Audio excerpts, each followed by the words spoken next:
Welcome to all of you.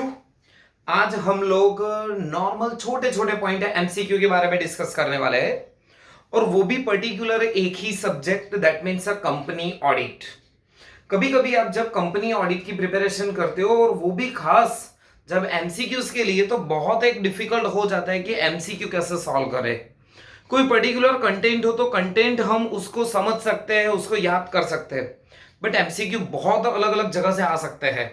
तो आज वैसे ही जो पूरा शेयर कैपिटल के रिलेटेड कुछ भी हमारे पास है, वो सारा मैंने कवर करने का ट्राई किया है। ऑब्वियसली कुछ पॉइंट रह भी सकते हैं, बट मैक्सिमम कवर किया हुआ है मैंने, कि यहां पे आपके पास शेयर कैपिटल के रिगार्डिंग कुछ हो, उसमें share issue premium, discount, sweat equity share हो गया, फिर हो सकता है डिबेंचर रिडम्पशन फंड के बारे में, और डिविडेंड के बारे में। ऑलमोस्ट सारे टॉपिक मैंने कवर किए हैं जो आपको एमसीक्यू में आ सकते हैं। तो सबसे पहले डिस्कस करेंगे शेयर कैपिटल के बारे में। जब भी कोई कंपनी अपनी फंडिंग राइज करने के लिए शेयर इश्यू करते हैं, और वो भी फिजिकल फॉर्म में, तो कंपनी जब भी अलॉटमेंट कर रही है ना, उसके 2 महीने के अंदर अंदर, विद इन 2 मंथ, उसको शेयर सर्टिफिकेट शेयर होल्डर को इश्यू कर देना चाहिए। तो सबसे पहले टॉपिक था share certificate with in 2 month of allotment. जब भी आप शेयर कैश से इश्यू कर रहे हो, तो उस टाइम पे आपको कौन सी एंट्री चेक करनी रहेगी? Yes, application, then after allotment and then after calls. Calls में अलग अलग हो सकते हैं, first call, second call, third call और फाइनल कॉल अलग अलग हो सकता है। तो सेकंड पॉइंट है शेयर इश्यू फॉर कैश है अगर, तो एप्लीकेशन, अलॉटमेंट, कॉल्स। अगर अंडर सब्सक्रिप्शन हो रहा है, अंडर सब्सक्रिप्शन का मतलब क्या सर? जब भी हम शेयर इश्यू करते हैं ना, तो रूल्स हमको ये बोलता है कि सर जितने शेयर इश्यू किए हैं ना, उतनी सब्सक्रिप्शन आनी चाहिए, मतलब उतने लोग हमारे शेयर या फिर डिबेंचर के लिए अप्लाई करने चाहिए। बट कभी कभी क्या होता है कि कंपनी की मार्केट में रेपुटेशन नहीं है, या तो फिर आपने ठीक तरह से एडवर्टाइजमेंट नहीं की है, तो कंपनी में जो सब्सक्रिप्शन होगा ना, जो एप्लीकेशन होगी ना, वो बहुत कम होगी। तो बहुत कम है तो मतलब कितनी बहुत कम है? तो कि मिनिमम टू मिनिमम 90% तो सब्सक्रिप्शन चाहिए। बट अगर minimum subscription, under subscription less than 90% है, तो बाकी के जितने भी पैसे अपने ने लिए हुए एप्लीकेशन से, वो सारे पैसे हमको रिफंड कर देने पड़ेंगे विद इन 15 डेज, 15 दिन के अंदर अंदर। अगर 15 दिन के अंदर अंदर पेमेंट नहीं कर पा रहे हैं हम, तो 15% पर एनम इंटरेस्ट के साथ पेमेंट करना रहेगा। दोबारा समझ लो, अंडर सब्सक्रिप्शन हो रहा है, सपोज मैंने 100 शेयर इश्यू किए हुए हैं, और उसके सामने मेरे को एप्लीकेशन सिर्फ 88 शेयर की मिल रही है, तो जो ये 88 शेयर की एप्लीकेशन पे जो पैसे आए ना, वो सारे मेरे को रिफंड कर देने पड़ेंगे विद इन 15 डेज। अगर 15 डेज में रिफंड नहीं कर पा रहा हूं, तो 15% इंटरेस्ट पर एनम चार्ज होगा, और इंटरेस्ट के साथ पेमेंट करना रहेगा। देन आफ्टर डिस्कस करेंगे सेक्शन 52, सिक्योरिटी प्रीमियम। अगर कंपनी शेयर इश्यू कर रही है और वो भी प्रीमियम से, तो सबसे पहले ये जान ले कि प्रीमियम है क्या। शेयर की फेस वैल्यू सपोज है 10 रुपीज, और अगर आप शेयर इश्यू कर रहे हो 15 रुपीज में, 15 रुपए में, 10 रुपए का शेयर 15 रुपए में इश्यू कर रहे हो, तो 5 रुपए जो आप एक्स्ट्रा ले रहे हो ना, उसको हम बोलते हैं सिक्योरिटी प्रीमियम। तो सिक्योरिटी प्रीमियम जो हमने कलेक्ट किया है, उसको कौन से अकाउंट में डालेंगे? तो ऑब्वियसली सिक्योरिटी प्रीमियम अकाउंट में, और वो बैलेंस शीट में रिजर्व एंड सरप्लस में हम दिखाएंगे। बट सर ये जो 5 रुपए हमने एक्स्ट्रा लिए, उसका करेंगे क्या? उसका हम क्या क्या कर सकते हैं वो देखने जाए ना, तो बोनस शेयर इश्यू कर सकते हैं। अगर कंपनी चाहे तो जो मुफ्त के शेयर इश्यू कर रहे हैं ना, उसके लिए अगर पैसे यूटिलाइज कर रहे हैं ना, तो सिक्योरिटी प्रीमियम के यूज कर सकते हैं। Right of preliminary expense, commission और डिस्काउंट। अगर कंपनी ने प्रिलिमिनरी एक्सपेंस पेमेंट किया गया है, तो उसको राइट ऑफ करने के लिए, कंपनी ने पिछली बार कहीं पे शेयर या फिर डिबेंचर या फिर प्रेफरेंस शेयर, इक्विटी शेयर, कुछ भी हो, इश्यू करने के लिए कमीशन या फिर डिस्काउंट दिया हो ना, तो वो डिस्काउंट, वो लॉस भी राइट ऑफ कर सकता है। कमीशन और डिस्काउंट, रिडम्पशन प्रीमियम, डिबेंचर या फिर प्रेफरेंस शेयर को हमने प्रॉमिस किया था कि हम आपको एक्स्ट्रा पैसे देंगे, दैट मींस हम रिडम्पशन प्रीमियम से करेंगे, तो वो जो प्रीमियम की रकम है ना, उसको यूटिलाइज करने के लिए भी सिक्योरिटी प्रीमियम का यूटिलाइज हो सकता है। And then after buyback, company अगर खुद के शेयर परचेस करना चाहे तो भी सिक्योरिटी प्रीमियम का यूज कर सकती है। तो यहां पे सिक्योरिटी प्रीमियम का यूज क्या होगा, दोबारा बोनस के लिए हो सकता है, then after preliminary expense write off करने के लिए हो सकता है, कमीशन या फिर डिस्काउंट राइट ऑफ करने के लिए हो सकता है, खुद के ही शेयर बायबैक करने के लिए हो सकता है, या फिर रिडम्पशन प्रीमियम के लिए भी हम उसका यूटिलाइज कर सकते हैं। Then after section 53 discount. अभी कंपनीज एक्ट 2013 में सेक्शन 53 में तो बोल दिया है कि कोई भी कंपनी शेयर डिस्काउंट से इश्यू नहीं कर सकती है, दैट मीन्स कॉन्ट्रैक्ट गिना जाएगा वॉइड।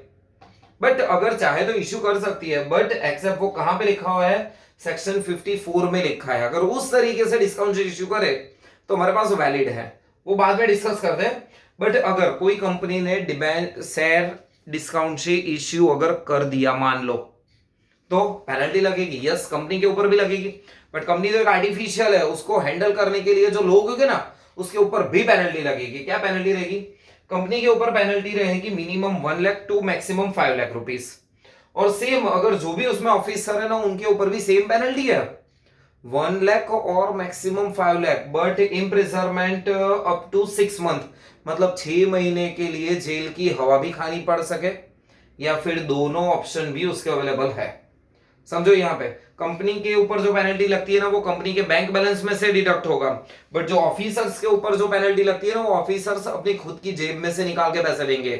पेनल्टी दोनों के लिए सेम है, बट यहाँ पे इम्प्रिजनमेंट अप टू 6 मंथ, और अगर कोर्ट में जज साहब का मगज अगर खिसक गया तो वहां पे 1 लाख टू 5 लाख पेनल्टी भी, जेल भी, और दोनों भी हो सकता है। मतलब ऐसा नहीं कि सर पेनल्टी पेमेंट किया तो जेल नहीं जाना, जेल जाना है तो पेनल्टी नहीं पेमेंट करनी, दोनों भी एक साथ हो सकता है। Then after section 54 sweat equity share.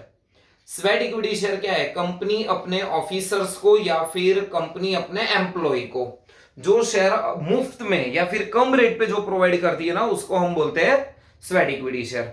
जी हाँ, सेक्शन 53 में मैंने बोला था वॉइड एक्सेप्ट सेक्शन 54, डिस्काउंट से इश्यू नहीं कर सकते, बट अगर स्वेट इक्विटी शेयर किसी एम्प्लॉय या फिर डायरेक्टर को दे रहे हैं ना तो वहां पे हम डिस्काउंट से इश्यू कर सकते हैं। स्पेशल रिजोल्यूशन होना चाहिए नॉट लेस देन 1 ईयर, मतलब कंपनी का मैक्सिमम 1 साल तो हो जाना चाहिए। 1 साल से पहले पहले कंपनी अभी एस्टैब्लिश हुई है, कमेंसमेंट ऑफ बिजनेस है, बिजनेस अभी सिर्फ शुरुआत की है, तो शुरुआत के टाइम में वो स्वेट इक्विटी शेयर इश्यू नहीं कर सकते, एटलीस्ट 1 साल कंप्लीट हो जाना चाहिए, और अगर वो लिस्टेड है तो सेबी की गाइडलाइंस को फॉलो करना चाहिए। देन आफ्टर बात करेंगे section 68 buyback.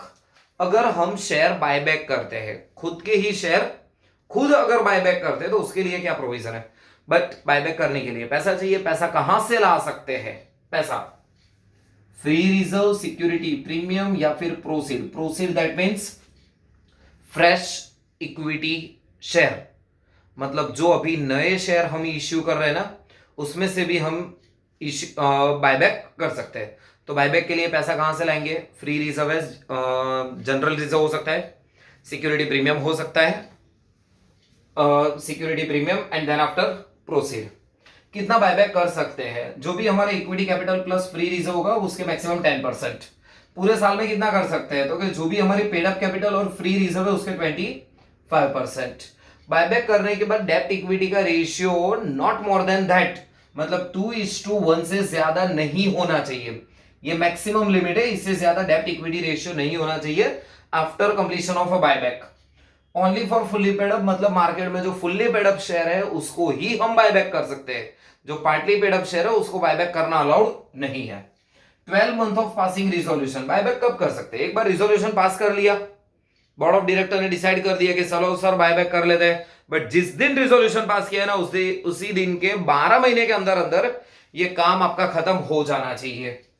Physical destroyed with in 7 days, 12 महीने के अंदर अंदर बायबैक कर लिया, पर जो फिजिकल सर्टिफिकेट है ना उसको विद इन 7 डेज आपको फिजिकली डिस्ट्रॉयड भी करना रहेगा। और एट लास्ट आरओसी और सेबी को पूरी प्रोसेस क्या की है वो आपको सबमिट करनी रहेगी with in 30 days. But sir कहां से 30 डेज, रिजोल्यूशन पास करने के बाद नहीं, रिजोल्यूशन पास करने के 12 महीने के अंदर अंदर तो आपको बायबैक करने हैं।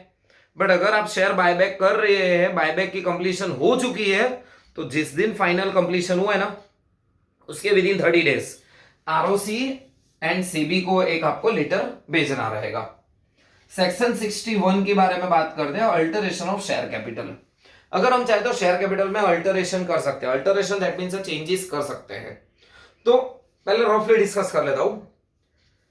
सबसे पहले हो सकता है ऑथोराइज कैपिटल को इंक्रीज कर सके, देन आफ्टर कंसोलिडेट हो सकता है 10 रुपए का जो शेयर है उसको 100 रुपीज में कन्वर्ट कर दे। दैट मींस 10 रुपए के अगर 10 शेयर है मेरे पास तो मैं ऐसा भी बोल सकता हूं 100 रुपए का एक शेयर, तो कंसोलिडेट भी कर सकते हैं। देन आफ्टर अगर शेयर को स्टॉक में या फिर स्टॉक को शेयर में कन्वर्ट करना है तो वो भी अल्टरेशन में आ जाएगा। सब डिवीजन भी पॉसिबल है। 100 का एक शेयर है बट मैं बोल रहा हूं 100 का एक शेयर, उसकी जगह मैं बोलता हूं 10-10 रुपए के 10 शेयर, तो सब डिवीजन भी हो सकते हैं। और cancellation of share capital, 5 point हमारे पास यहां पे होंगे। सबसे पहले इंक्रीज ऑथोराइज कैपिटल हो सकता है, कंसोलिडेट हो सकता है, 10 का शेयर 100 रुपए में कर दूं, कन्वर्ट इनटू स्टॉक, शेयर को स्टॉक में या फिर स्टॉक को शेयर में कन्वर्ट कर सकते हैं। सब डिवीजन जो 100 रुपए का एक शेयर है उसको हम छोटी अमाउंट में कर रहे हैं, cancellation of share. Then after section 63 bonus share. अगर कंपनी चाहे बोनस शेयर, मुफ्त के शेयर अगर इश्यू करना है तो पैसे तो चाहिए, क्योंकि दुनिया में कुछ भी मुफ्त अलाउड नहीं है। तो मुफ्त के लिए पैसे कहां से लाएंगे? तो रिजर्व में से यूज कर सकते हैं, सिक्योरिटी प्रीमियम में यूज कर सकते हैं, और कैपिटल रिजर्व में से भी यूटिलाइज कर सकते हैं। बट कैपिटल रिजर्व में मैंने किया हुआ है यहाँ पे star, that means terms and condition.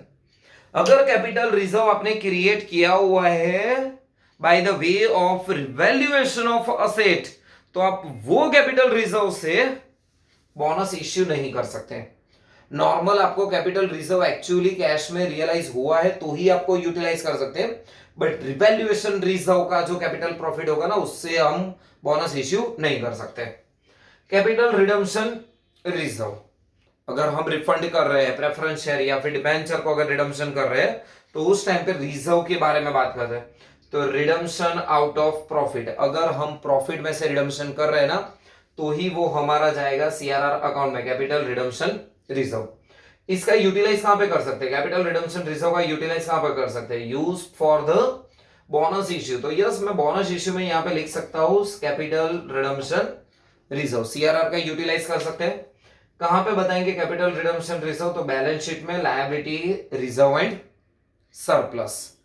Then after dividend की बात करते हैं, पूरा एक पॉइंट डिविडेंड का आएगा, इसमें से ज्यादातर एमसीक्यू पूछते हैं तो ध्यान रखना डिविडेंड के बारे में। अगर मैंने डिविडेंड डिक्लेयर कर दिया, बोर्ड ऑफ डायरेक्टर है, बोर्ड ऑफ डायरेक्टर ने अगर डिविडेंड डिक्लेयर कर दिया है तो उसके विद इन 5 डेज, पूरा कॉन्सेप्ट समझ लो, विद इन 5 डेज, जिस दिन डिक्लेरेशन किया है ना उसके 5 दिन के अंदर अंदर बैंक का जो मेन अकाउंट है ना उसमें से पैसे टोटल जितना भी डिविडेंड पेमेंट करना है वो डिविडेंड की एक अमाउंट दूसरे अकाउंट में ट्रांसफर करना है। कितने दिन में? With in 5 days. उस जो अकाउंट में ट्रांसफर किया हुआ है ना वहां पे हम सिर्फ 30 डेज ही अमाउंट रखेंगे। सब शेयर होल्डर को विद इन 30 डेज में हमको पेमेंट करना रहेगा। बट अगर विद इन 30 डेज में पेमेंट नहीं कर पा रहे हैं, अपनी गलती नहीं है, अनक्लेम डिविडेंड है, तो हमको क्या करना रहेगा? जैसे ही वो 30 दिन खत्म हो रहे हैं ना उसके विद इन 7 डेज के अंदर अंदर दूसरे एक अकाउंट में ट्रांसफर कर देंगे जिसको हम बोलेंगे अनक्लेम्ड डिविडेंड, और वहां पे पूरे 7 साल के लिए वो बैलेंस वहां पे बचा के रखेंगे। तो दोबारा डिपॉजिट बैंक में करना है within 5 days. Mode of payment कोई भी पेमेंट हो सकता है except cash, rare of the rare case cash में भी डिविडेंड पेमेंट हो सकता है बट नॉर्मली नहीं होगा। 30 days in the main account, मतलब जो मैंने अकाउंट में ट्रांसफर किया वहां पे कितने दिन रखेंगे पैसे? 30 दिन। अगर 30 दिन के बाद भी अगर उसमें पैसा पड़ा है, शेयर होल्डर ने विड्रॉ नहीं किया हुआ है, तो after that 7 days transfer to special account जिसको हम बोलेंगे अनपेड डिविडेंड अकाउंट या फिर unclaimed dividend. And after 7 year, but वो अकाउंट में से हमने दूसरे अकाउंट में ट्रांसफर तो कर दिया अनपेड डिविडेंड अकाउंट, बट अगर अनपेड डिविडेंड में अकाउंट में से भी अगर शेयर होल्डर क्लेम नहीं कर रहे तो वहां पे भी रहेगा पूरे 7 साल।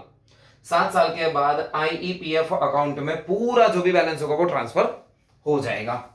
पेनल्टी क्या होगी? सबसे पहले पेनल्टी, ये पेनल्टी पढ़ने से पहले मैं पनिशमेंट की बात कर दूं। पनिशमेंट, कौन से पनिशमेंट में यहां पे बोला है? ध्यान से समझना, एग्जाम में पनिशमेंट बोला है, पेनल्टी बोला है। पनिशमेंट कब होगी? जब विद इन 30 डेज पेमेंट नहीं कर रहे कंपनी की गलती से। 5 दिन में अकाउंट में तो पैसे ट्रांसफर कर दिए बट वो अकाउंट में से पैसे ट्रांसफर करने के बाद जो डिविडेंड का वारंट, डिविडेंड कूपन, डिविडेंड का जो चेक होगा, जो ट्रांसफर होगा, वो अगर कंपनी नहीं कर रही विद इन 30 डेज तो होगा पनिशमेंट। और इसके रिगार्डिंग कुछ भी सेक्शन में अगर ब्रेक कर रहे हैं ना तो होगा पेनल्टी। तो पहले अगर 30 डेज में अगर पेमेंट नहीं कर रहे हैं तो क्या पनिशमेंट रहेगी?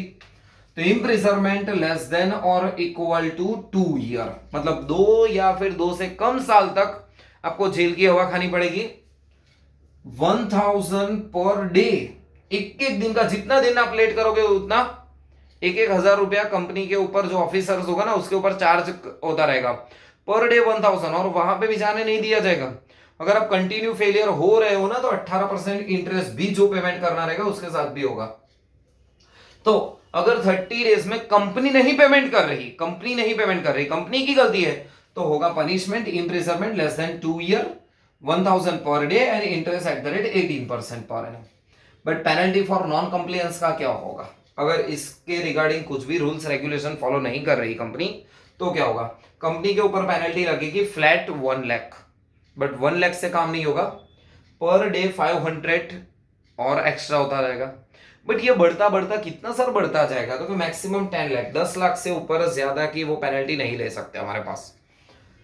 अगर ऑफिसर्स की गलती है तो ऑफिसर्स को 25,000 वो फ्लैट है, और 100 रुपीज पर डे, और मैक्सिमम जाएगा 2 लाख तक।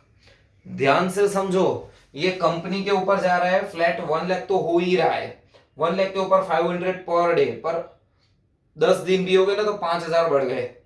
तो 1 बाय 1 बढ़ते जाएंगे, तो बढ़ते बढ़ते मैक्सिमम लिमिट कहां तक होगी? 10 लाख।